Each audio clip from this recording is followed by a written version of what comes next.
can work productively and is able to contribute to their community. It's a state of well-being in which an individual realizes their abilities, can cope with normal stresses of life, all right, can work productively, and is able to contribute to their community. And just ni mabaya mi ensame anadi o. Dedi kan say, o say eyatibie bia, just say what mu da ho fine. What think mu da ho fine. Na eboa ma ade bia ho pese wo ye no. Because you are with me. I say you can realize your ability. Eti obi pese o ko school ntumi anko. Wa pese o ye adwuma ntumi aye. Wa pese o sua de ntumi ansua. Bribi man kwan. And I say you can cope with normal stresses. Just obra no omu a obenya oyende kakra amanya kakra isane kakra oyaw kakra obre kakra but as say wutumi copy ese wutimi ohaw na beba no nyina ese wutimi ejina no ese wutimi jina no wutumi nyina no kakra no we break it down kakra no we break it down nature say mental health no mental health nkwaye na slightest na me na me kumi ho ya nkwaye me pese me kumi ho kakra no say mayira me koyira na no obi si boy bi eja no njo koyira e kan no nko wa ma wiase nam sa na abrantie na wo no uja wo na wo se ka nkro ma wiase what to say describe na mama na go say all describe na I'm say okay boy now say minti no wanka wa ma wiase kwa nka wo pe no describe na mama wo de yenya analysis ka describe na mama oye de adwuma onye adwuma nam say okay I'm bisa say oye di adwuma o se wonye adwuma onye adwuma nam say wo so ye adwuma nam say okay nam say okay nam say okay na o ko school edru say SS we ntwa nam say oh okay but say wo SS no twa wo koye yikura sociology okay anyway why ye first degree wo ye first nam say okay nam so na ne ma me ne papa nso ofiri he na wata asase anase wata asase anase ano so wotene maame ne papa nchen nam so okay nti wotene maame ne papa nchen ho okay na woni ne nkomodie ma wo hye uye obi a oye mature oye obi a nadwene mu do o ska anase baby o se o da bi eya me kra no se me ho ska nam so okay why ade nam so enti we nti na wo so bewu no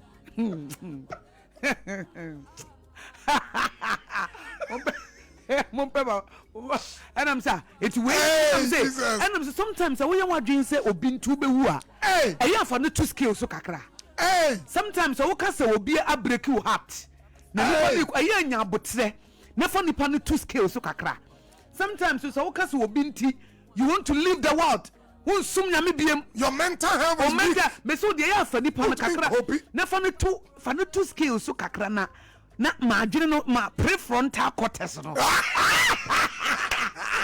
because what ma eno nya adwuma enya amygdala no ene adrenaline ne cortisol no enya omo a be about favorite no eya ma because your analysis situation na aba no it is a guy went here who su no ho no wo ne birth certificate kurada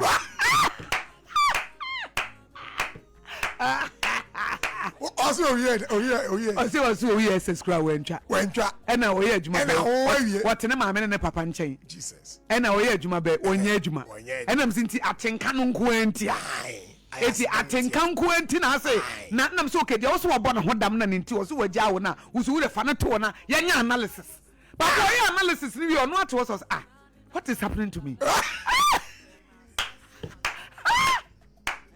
ati akusua wonu watwema dwuna ba BBC o eti papa se de wo kan adwene no oso wonu watwema dwuna ba BBC o won se we no nyese o adwumu yare o dabi when you mental illness dabi na mom no the optimal functioning okay se adwene no enyante ase na ohunu otumi ye analytical yeah se de wo ma no bye bye mu se okay nipa no oye hwan ya abrante no my end describe my analytical ability I describe ni my indescribable they did walk school I say ba cho we once walk school ba cho me me physics. I will a sociology. Me and Quajuma. A Juma was in the patch or a now say. Okay, young if you independent life. I am one or better. Sir. Now, I got some. Aye. Now, maybe you're I don't know my minute, Papa. Oh, so we are doing you. Now, my as a professor, I did a mouth. I said, wow. Now, what's your mouth? Now, Papa, only the church or Quantum Sabusan and BM say, oh, boo. Or say, there be a moment. What's happening on the account? Say, oh, you're faithful, Sabia. There be a master. I could say, and I'm saying, come on here. Analysis, no. I could say, with the ability to practically analyze. Say, Ube to me, analyzing him. Now, I pop him. Or Babem. Now, I make good choices. Yeah. Because do you know that good choices is a sign of good mental health? Papa, repeat you on an head. Good choices is a sign of good mental health. Good choices. Yes. A sign of good mental health. Yes. What do you need? To take it, Jaya Papa. Take it. What's not say? Pinsem. Don't forget what I said about the amygdala hijack. Yes.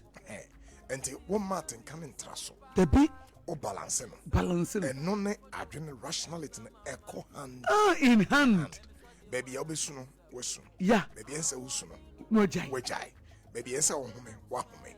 Maybe answer O catch will be said the way in a manage. You keep your emotions within space. Wow. Of balance. Wow. And see, the ability to make good decisions. Say, are they any pay me? Yeah. That's mental health. Wow, that's a new mental health. Yeah. Come on. What's not say? Because me pia. I'm out to an amobia until your decisions are all the time wrong or mental health. And yet the beer would you be beer relationship or beer only way jay do over some corner one of the bow would see the beer and you would see beer. Wow, how a brabo many Neza Papa quote to know your own role in your own life. There be a beer, dear. Wow, there's a wow, home some. Why are home some? Won't wow. The consistency, can say, yeah. If you meet somebody who consistently makes the wrong decision, yeah, you need to look at the impact on him from his mental health.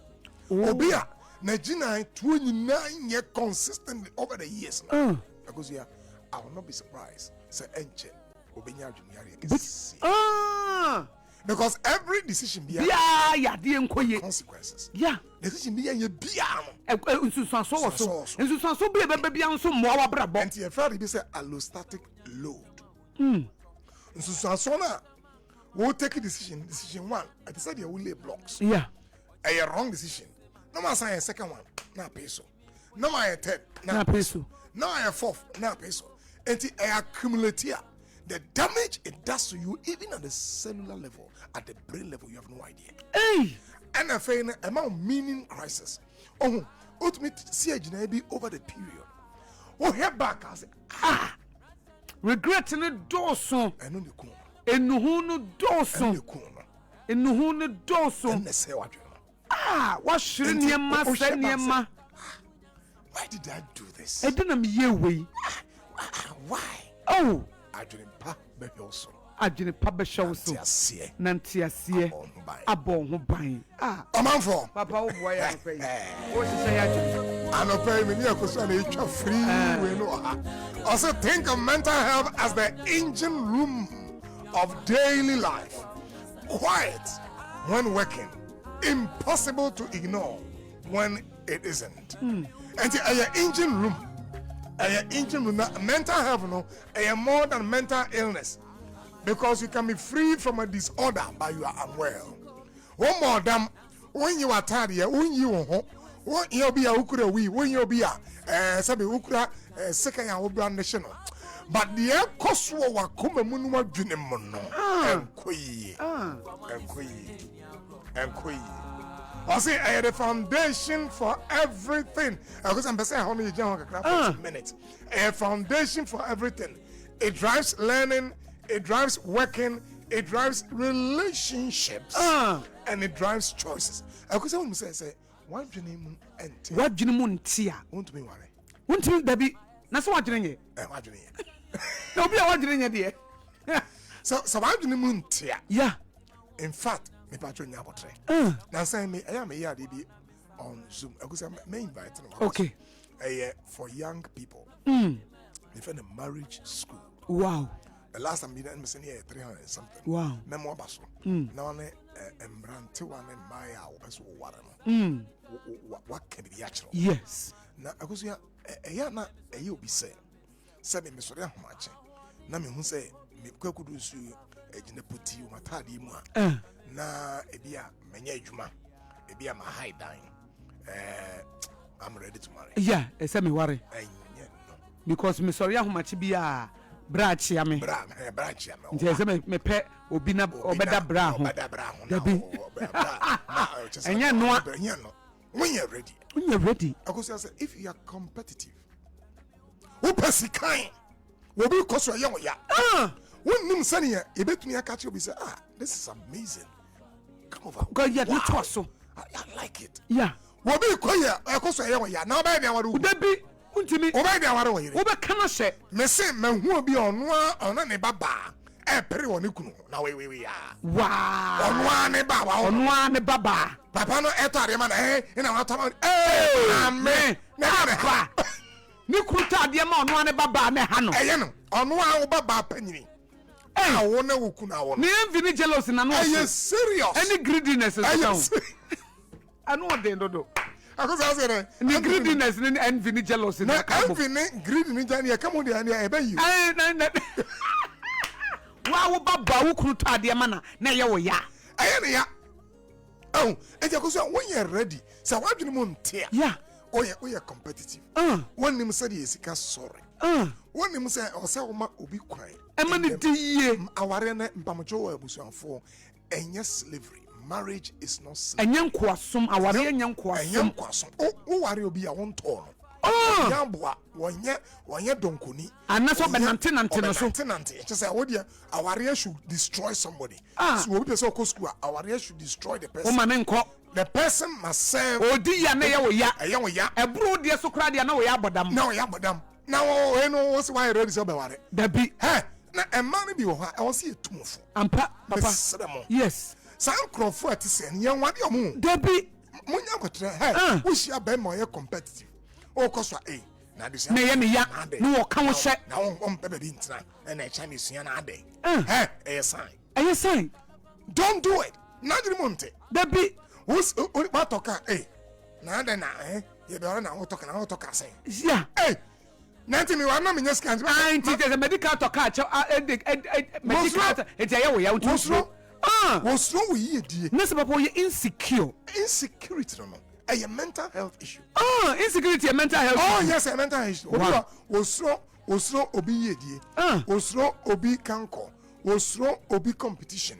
What's wrong, say, obi, ebi, and a one affair? What's wrong, say, obi, baby, or baby, no. Because you are anytime you cannot withstand somebody's progress. Obi, dear, untiming, no. You are not mentally healthy. Nessa, what you know, yet. Kwaye adwini hian hyehyeye esese na you can imagine say waware obi yeah waware obi ba the only child wako school awie na ware enti wo bre ne ho asema na wutiatia no so depi yenye ne sa wadwini kwaye me wo ye wo mu na nam utua me school fees me ma me bo me diapers na agina he no abegina ha say me na me tia ho ka eno kwa na ya me ya no ho ade kakra na obe no fie etu atome sa akoa me tia me na me matisika be ye ho ade Papa be brintia warrior na see. No say. Omunim say Bible say two are better off than one. Oh, for they can help each other to succeed. Oh, when one falls down, the other person will be there. Exactly. So eti ye be bobo ye hu ye hu ama ye diye. Advantage. Ye be bobo ye hu ye hu ama ye diye. Ya nkasa wo ba me life nti me da ye su nyina asai. The dreams nyina ye basa. Me ne die nyina to apen. Untimi mo me ma me ni ye di I can't marry you. And that's the point. Hey, want to me mama brabo. I say want to me mama ni ye dia can marry you. If it's a level now we be share me necessary me san another level. Exactly. But me ye dia your time. We are very competitive. E ka won ko na ma ye mobo. E ka won ko na me sesedi. Sika wo me ho kra na ya wo ya. Wo pese da bia me ya akoa. Wo pese da bia me de ma brabo twa ho hia. Me ni brabo bia. Me tumpo na ya wo ya dia papa enya aware. Enya aware o. Deputy. We ye bebunu a ya muani na ho be ma wo ba ye what is ukosu akwa dey me ma nko school me ma nko school oba because a man be correct sa e na wo ko school e na ko school no e dey me nim oba bi ka che me say teacher ye na head mistress ni kunu so wo mpene me ye na head o se wo mpene so ma ye na adwen power so antiasia bo ho ban wo se ni kunu so me mpene ma nko me ma nfa de nti akwa head mistress ada na wo ko wanim I wakata I don't know baby I wanna ye baby I wanna ye me yire no ampese baby I wanna ko so ye teacher na me ma anye head me would a head mistress no na any aware ni choose mu baako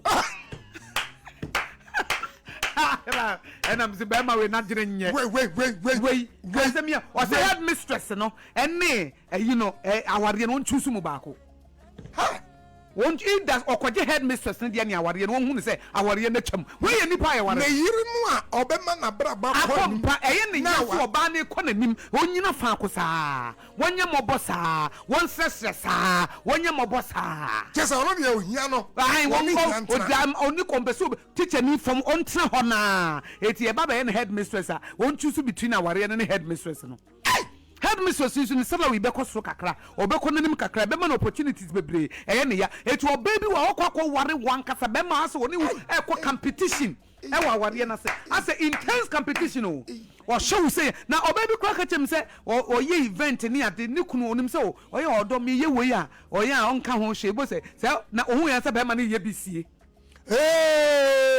what it I be ma ni ye bi sie bi ko don so open am so me be say me ye event eti ideas who yanse ni kura tam ideas na ahye event ni bia se wa mona ma me shame on to wa say event ni bia se o papa mental health na dwene nya enkwaye wo ye oba na se wo ware be ma na dwene nya wo be bre na wo ye be ma nso na ware oba na dwene nya wo be bre a growth say the papa kan a growth mindset adwene mu da ahuna dwene mu a sound mind a padisua akosa me ni mapa bia na yire sua de all two doctorates and ogusu piano yeah say look you can do more obetimi aye more na my friend say wow I say menia na ye de ni nyina the way you see blessing me fa no what the ye de na blessing me fa blessing no enti ono enya bre no obo ma me no then be na o ya meet me abo we I think you should try it we we so ka ho na ono wan ka say pesika no de tue bia ma no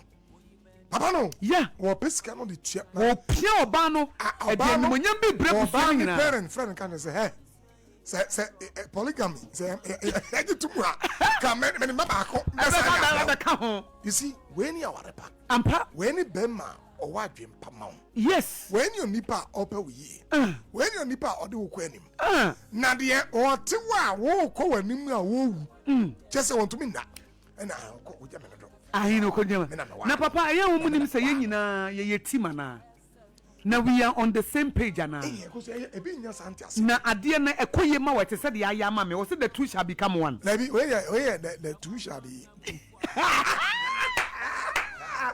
eyeye sa me yiri koye te say de me ma koye papa me tie bible teacher bi wo Nigeria oba em say me refi ne din bibi adejomi o say okay eyi odu ba bi na wako na nim international speaker na with America na why oba one ba bia all over the world okay and na nikunu so ye very calm but nikunu so ye sofo right enti da ku na obi ko nikunu so na wo yire ne waduru ha na de out Nigeria ha na uye eyi eti ebasa how and was say pacho oboni din na last name ne ye dey